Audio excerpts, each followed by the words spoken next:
Hello friends, आप देख रहे हैं आपका चैनल शेयर बाजार विद आयुष। और दोस्तों, इस वीडियो में बात करने वाले हैं ईसैफ स्मॉल फाइनेंस बैंक आईपीओ के सेकंड डे सब्सक्रिप्शन के बारे में। दूसरा दिन कैसा रहा, कितना पैसा निकल कर आया है हर एक कैटेगरी के द्वारा, और आज एचएनआईज ने कितना पैसा लगाया। एचएनआईज का सब्सक्रिप्शन अपने आप में काफ़ी ज़्यादा दमदार है। कितना है वो तो आपको इस वीडियो में आगे पता चलेगा। रिटेल का कितना है, क्यूआईबी का कितना है, एम्प्लॉय कैटेगरी का कितना है, ये सब दोस्तों इस वीडियो में समझेंगे।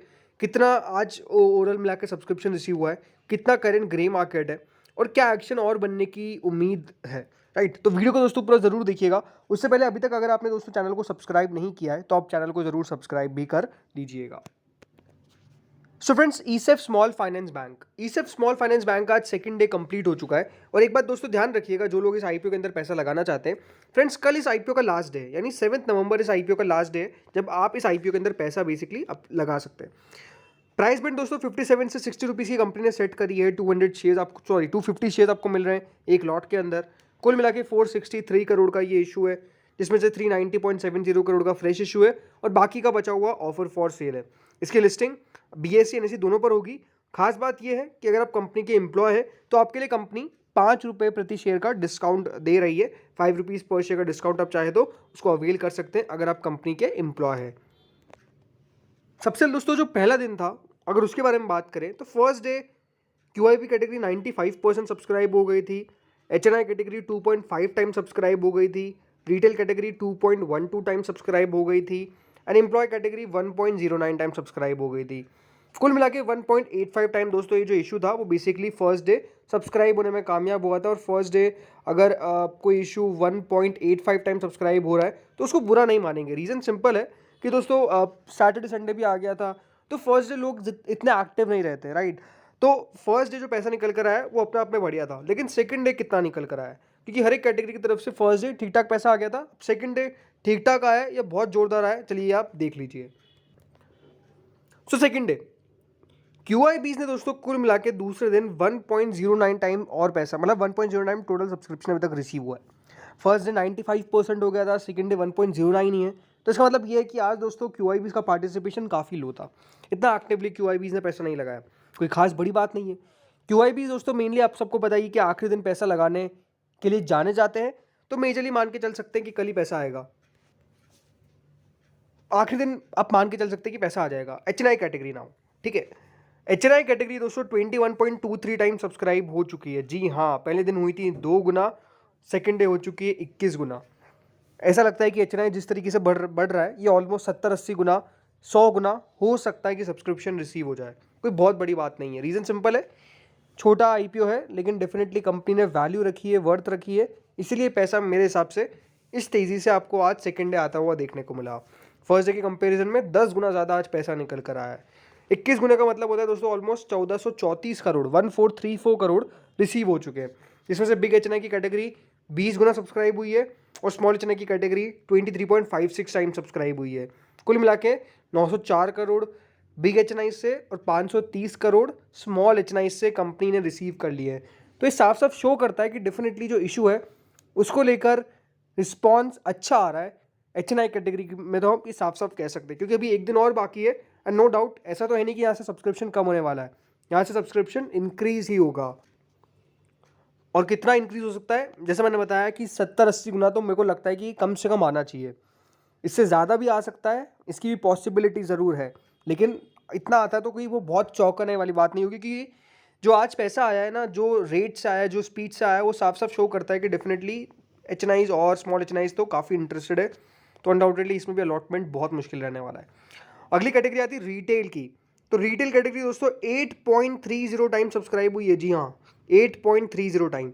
8.30 टाइम का मतलब ये है कि रिटेल जो पोर्शन है वो अभी से इस तरीके से वहाँ पर पोजीशन बन चुकी है कि हर 8.23 में से ऑलमोस्ट एक को अलॉटमेंट मिलने वाला है। तो डेफिनेटली यहाँ पर भी पॉसिबिलिटी बिल्कुल कम होती जाएगी अलॉटमेंट की, क्योंकि जिस तरीके का सब्सक्रिप्शन है कुल मिला के रिटेल से 1309 करोड़ के आसपास रिसीव कर लिए। देखिए एक बात साफ है इस इशू की कि इशू का साइज़ काफ़ी छोटा है, इसीलिए आप सबको पता है जिस इशू का साइज़ छोटा होता है और अच्छा रिस्पॉन्स आता है, अलॉटमेंट अपने आप मुश्किल हो जाता है। तो इसके अंदर भी मुश्किल है अलॉटमेंट, बट जिस तरीके से आज पैसा निकल गया है रिटेल का भी, ये साफ दिखता है कि यहाँ कल 15-16 गुना, 20 गुना हो सकता है कि रिटेल भी सब्सक्राइब होता हुआ नजर आ जाए। जो कंपनी की एम्प्लॉय कैटेगरी है वो खुद 2.5 गुना अभी तक सब्सक्राइब हो चुकी है, यानी ऑलमोस्ट 34 करोड़ के आसपास रिसीव हो चुके हैं। कुल मिला के जो इशू है वो अभी तक 8.74 टाइम सब्सक्राइब होने में कामयाब हुआ है, यानी कुल मिला के 2876 करोड़ रुपए रिसीव हो चुके हैं from this IPO total overall. And मेरे हिसाब से यहाँ से और बढ़ेगा। हाँ, कल इंटरेस्टिंग चीज़ें क्या होने वाली देखने वाली। पहली इंटरेस्टिंग चीज़ ये रहेगी कि QIBs कितना पैसा लगाते हैं, राइट। QIBs का पैसा देखना कल काफ़ी दिलचस्प होगा।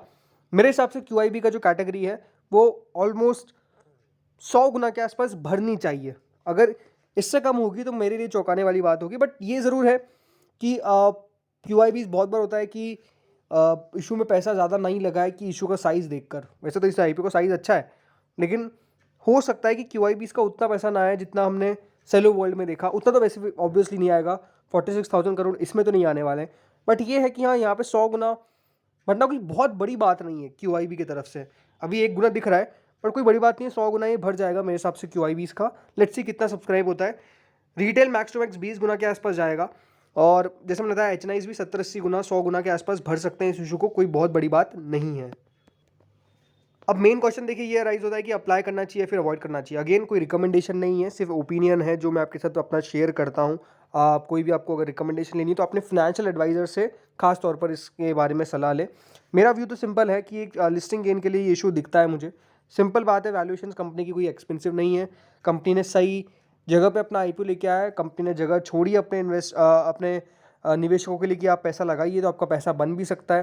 तो ये आई थिंक एक सबसे बड़ा रीज़न है कि इस IPO के अंदर आपको पैसा जो है वो डेफिनेटली आता हुआ नज़र आ रहा है। और पैसा मेरे सबसे लिस्टिंग पर भी बनना चाहिए। जिस तरीके का बाजार का मूड माहौल है वो काफ़ी पॉजिटिव है, वो कोई नेगेटिव साइड में नहीं है। तो ये एक बहुत बड़ा रीज़न है, मुझे लगता है कि ये जो IPO है ये बढ़िया करता हुआ नज़र आएगा लिस्टिंग के दिन भी। तो आई थिंक इसीलिए पैसा जो है वो बेसिकली यहाँ पर आएगा। और मेरा व्यू सिंपल है कि लिस्टिंग गेन के लिए ये इशू अच्छा है। लॉन्ग टर्म के बारे में बाद में सोचेंगे, सब सिंपल बात है, राइट।